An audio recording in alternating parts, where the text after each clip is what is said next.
2026-এ বঙ্গে বিধানসভা নির্বাচন। তার কয়েক মাস আগেই নদিয়ার কালীগঞ্জে উপনির্বাচন হচ্ছে। স্বাভাবিকভাবেই এই উপনির্বাচন অত্যন্ত গুরুত্বপূর্ণ। তৃণমূলের দখলে থাকা বিধানসভায় উপনির্বাচনের দামামা বেজেছে। ইতিমধ্যেই তৃণমূল কংগ্রেস ও বিজেপি তাদের প্রার্থী ঘোষণা করেছে। নানান টালবাহানার পর বামেরা প্রার্থী না দিয়ে কংগ্রেসকে সমর্থন করেছে। ফলে প্রথম সারির দলগুলি তাদের রাজনৈতিক অবস্থান পরিষ্কার করেছে। এরপরেই শুরু হয়েছে কার ভাগ্যে শিকে ছিঁড়তে পারে তার চুলচেরা বিশ্লেষণ। রাজনৈতিক বিশ্লেষকদের দাবি, কংগ্রেসের দুর্বল প্রার্থী ও তাকে বামেদের সমর্থন তৃণমূলের অনেকটা সুবিধা করে দিয়েছে। বাম কংগ্রেস জোটে ভালো প্রার্থী দিলে লড়াই জমে যেত। তবে উপনির্বাচনে শাসক দলের প্রাধান্য বরাবরই থাকে, আর সংখ্যালঘু অধ্যুষিত এলাকায় বিজেপি তেমন কোনো দাগ কাটতে পারবে না। সেক্ষেত্রে তৃণমূল কংগ্রেসের পাল্লা ভারী হলেও কালীগঞ্জ উপনির্বাচনে তৃণমূলের শত্রু তৃণমূলই। 2026-এর বিধানসভা নির্বাচনের কথা মাথায় রেখে ব্যক্তিগত স্বার্থ চরিতার্থ করতে ঘাসফুলের ঘটি উল্টে দেওয়ার সম্ভাবনা প্রবল। আর তেমন হলে দুর্বল কংগ্রেস প্রার্থীর জয়ও নিশ্চিত হতে পারে, তারই ইঙ্গিত মিলেছে। নদিয়ার কালীগঞ্জ বিধানসভার বিধায়ক নাসির উদ্দিন আহমেদের মৃত্যুর পর আসনটি ফাঁকা হয়ে যাওয়ায় এই আসনে উপনির্বাচন হতে চলেছে। আগামী 19শে জুন কালীগঞ্জ বিধানসভায় নির্বাচন রয়েছে। ভোট গণনা হবে 23শে জুন। আগেই কালীগঞ্জ বিধানসভার উপনির্বাচনের প্রার্থী ঘোষণা করেছিল তৃণমূল। ওই বিধানসভায় প্রার্থী হয়েছে নাসির উদ্দিনের বড় মেয়ে আলিফা আহমেদ। আজকে আমি নমিনেশনের পেপার জমা দিলাম। আপনারা জানেন তৃণমূল কংগ্রেস এমন একটা দল যারা নারীর ক্ষমতায়নে বিশ্বাস করে। গত লোকসভা ভোটেও দেখেছেন যে আমাদের যতগুলো এমপি ছিল তার মধ্যে প্রায় 38% মহিলা ছিল। তো সেই জায়গা থেকে দাঁড়িয়ে আজকেও একজন মহিলাকে দিদি সুযোগ করে দিলেন এই কালীগঞ্জ ব্লকের হয়ে কাজ করার জন্য। তো নারী ক্ষমতায়ন আমি দেখছি একটা সুযোগ এই নির্বাচনে জয়ী হয়ে মেয়েরা এগিয়ে যাচ্ছে অগ্রগতির পথে, সেটা খুব গর্বের বিষয়। কংগ্রেসের থেকে দাঁড়িয়েছেন কাবিল উদ্দিন শেখ। বামেরা নিজেরা কোনো প্রার্থী দেয়নি, তারা কংগ্রেস প্রার্থীকেই সমর্থন করবেন বলে ঘোষণা করেছেন। এবং শনিবার এই কেন্দ্রের প্রার্থী ঘোষণা করল পদ্ম শিবির। আলিফা আহমেদের বিপক্ষে লড়বেন বিজেপি প্রার্থী আশিস ঘোষ। গত ফেব্রুয়ারি মাসে কালীগঞ্জ বিধানসভার বিধায়ক নাসির উদ্দিন আহমেদের মৃত্যু হয়। নিয়ম মেনে 31শে জুলাইয়ের মধ্যে কালীগঞ্জ আসনে উপনির্বাচন করানোর কথা ছিল। সেই মতোই দিন ঠিক হয়েছে। 2021 সালের বিধানসভা নির্বাচনে কালীগঞ্জ থেকে তৃণমূলের টিকিটে জিতেছিলেন নাসির উদ্দিন। চলতি বছরে আচমকা অসুস্থ হয়ে পড়েন তিনি। হাসপাতালে চিকিৎসাধীন থাকাকালীন মৃত্যু হয় তাঁর।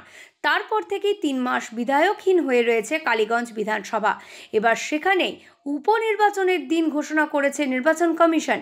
এ রাজ্য ছাড়াও গুজরাটের 2টি, কেরলের 1টি ও পাঞ্জাবের 1টি আসন সহ মোট 5টি আসনে এই উপনির্বাচন হচ্ছে।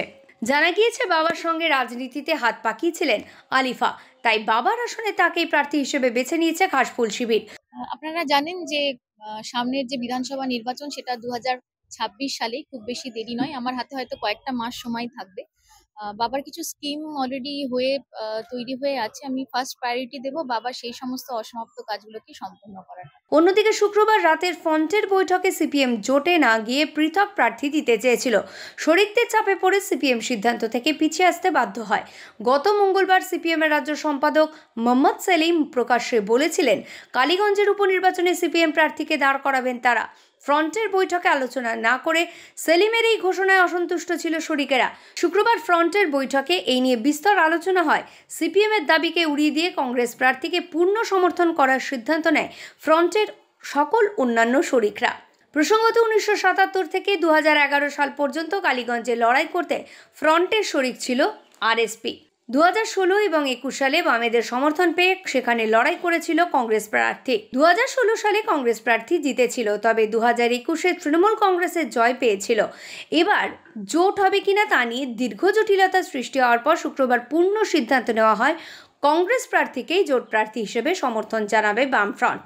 অতএব ওই কেন্দ্রে তৃণমূল প্রার্থী আলিফা আহমেদ, কংগ্রেস প্রার্থী কাবিল উদ্দিন শেখের সঙ্গে লড়াই করতে হবে বিজেপি প্রার্থী আশিস ঘোষকে।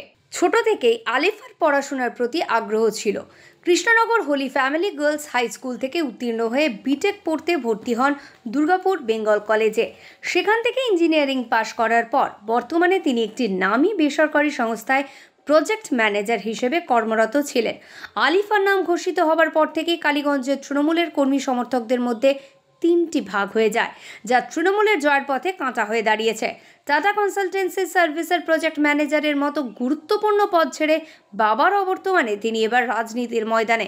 সাংসদ মহুয়া মৈত্রের মতোই খানিকটা সফল কর্পোরেট লাইফকে টাটা বাই বাই করে একদম রাজনীতির কঠিন ময়দানে। না, আমি একটা লড়াইয়ে নেমেছি। আমি প্রতিপক্ষকে কখনোই ছোট করছি না। আমি এই লড়াইয়ে আমার সর্বস্ব দিয়েই নেমেছি। তবে আমার বিশ্বাস তৃণমূল কংগ্রেসের আমাদের যে কালীগঞ্জ ব্লকের সংগঠন খুব শক্তিশালী সংগঠন। আমরা ভীষণ বড় একটা মার্জিন নিয়ে এই উপনির্বাচনে জয়ী হব, সেটা আমার বিশ্বাস। তবে রাজনীতি তার কাছে একেবারেই নতুন নয়। 2011 সালে তার বাবা যখন কালীগঞ্জ আসনটিতে দাঁড়ান, তখন তিনি বাবার সাথেই এলাকায় ঘুরে ঘুরে নির্বাচনের প্রচার করেছিলেন। সেই সময় বাবার হয়ে রাজনৈতিক অনেক কাজই তিনি সম্পন্ন করতেন। পরবর্তীতে তিনি নদিয়া জেলা পরিষদের আসনেও তৃণমূলের পক্ষ থেকে দাঁড়িয়ে জিতেছিলেন। দেখুন, আমাদের এইবারের যে উপনির্বাচন আমার মূলত এটাই ইস্যু হবে। বিগত দিনে আমাদের তৃণমূল কংগ্রেস আমাদের দিদির হাত ধরে যে সমস্ত উন্নয়ন করেছেন পুরো পশ্চিমবঙ্গ জুড়ে, সেই উন্নয়নকে হাতিয়ার করে আমি প্রচারে নামবো। সেই সঙ্গে সঙ্গে বাবা বিগত অনেক বছর ধরে এই কালীগঞ্জের মানুষের পাশে ছিলেন, তাদের সেবায় নিমজ্জিত ছিলেন। তো বাবার যে উন্নয়নগুলো ছিল সেগুলোকেও হাতিয়ার করে লোকের সামনে তুলে ধরবো যে বাবার কন্যা হিসেবে আর বাবার যে সমস্ত অসমাপ্ত কাজ এবং বাবা যেই পথে চলেছেন সেই পথেই আমি চলবো আর মানুষের পাশে থাকার চেষ্টা করবো। তখন থেকেই রাজনীতির আঙিনায় তার প্রবেশ। এবারের পঞ্চায়েত নির্বাচনে তাকে জেলা পরিষদের প্রার্থী হিসেবে দল দাঁড় করাতে চাইলেও তিনি কর্পোরেট লাইফে ফিরে যান।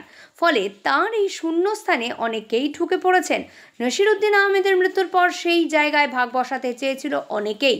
সংসদ ঘনিষ্ঠ, জেলা পরিষদের সভাধিপতি ঘনিষ্ঠ এবং ব্লক সভাপতি ঘনিষ্ঠরা বিধানসভার প্রার্থী হওয়ার স্বপ্ন দেখছিলেন।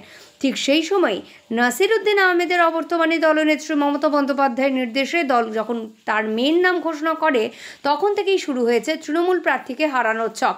রাজনৈতিক মহলের দাবি, উপনির্বাচনে তাদের মনস্কামনা পূর্ণ হয়নি। আলিফাকে দল প্রার্থী করেছে। দেখুন, একটা উপনির্বাচনের ক্যান্ডিডেট যখন ডিসাইড করা হয়, সার্বিক একটা দিকই দেওয়া হয়। লাল সাহেবের মেয়ে হিসেবে অবশ্যই তিনি কনসিডার করেছেন। সেই সঙ্গে সঙ্গে ক্যান্ডিডেটেরও একটা যোগ্যতার বিষয় থাকে। তা আমার মনে হয় বাবার যে সমস্ত গুণাবলী আছে আমার মধ্যে আছে, আমি সেগুলোকে পাথেয় করে আর আমার নিজস্ব যে শিক্ষা দীক্ষা সেগুলোকে পাথেয় করে এগিয়ে চলবো, মানুষের পাশে থাকবো। আর কয়েক মাস পরেই বঙ্গে 2026-এর বিধানসভার নির্বাচন। তাই এই উপনির্বাচনে আলিফাকে যদি হারিয়ে দেওয়া যায়, তবে 2026-এর বিধানসভা নির্বাচনে আবার তৃণমূল থেকে টিকিট পাওয়ার সম্ভাবনা তৈরি হবে। আর আলিফা জিতে গেলে 2026-এর টিকিট পাওয়ার আর কোনো সম্ভাবনা থাকবে না। সেক্ষেত্রে আলিফাকে হারাতে পারলে এক ঢিলে দুই পাখি মরবে। 2026-এর বিধানসভা নির্বাচনে কালীগঞ্জ বিধানসভায় প্রার্থীর দৌড়ে একজন প্রতিযোগী কমবে এবং যাদের প্রার্থী হওয়ার সম্ভাবনা বন্ধ হয়ে গিয়েছিল তাদের কাছে আবার সম্ভাবনা তৈরি হবে। সেক্ষেত্রে এই মুহূর্তে গুরুত্বপূর্ণ প্রশ্ন, তৃণমূল কংগ্রেসের নেতাকর্মীরা এই উপনির্বাচনে ব্যক্তি স্বার্থে ভোট ময়দানে নামবে নাকি দলের স্বার্থেই দলীয় প্রার্থীর হয়ে কাজ করবে? সময়ই এর উত্তর দেবে। Bureau report, digital news Bangla.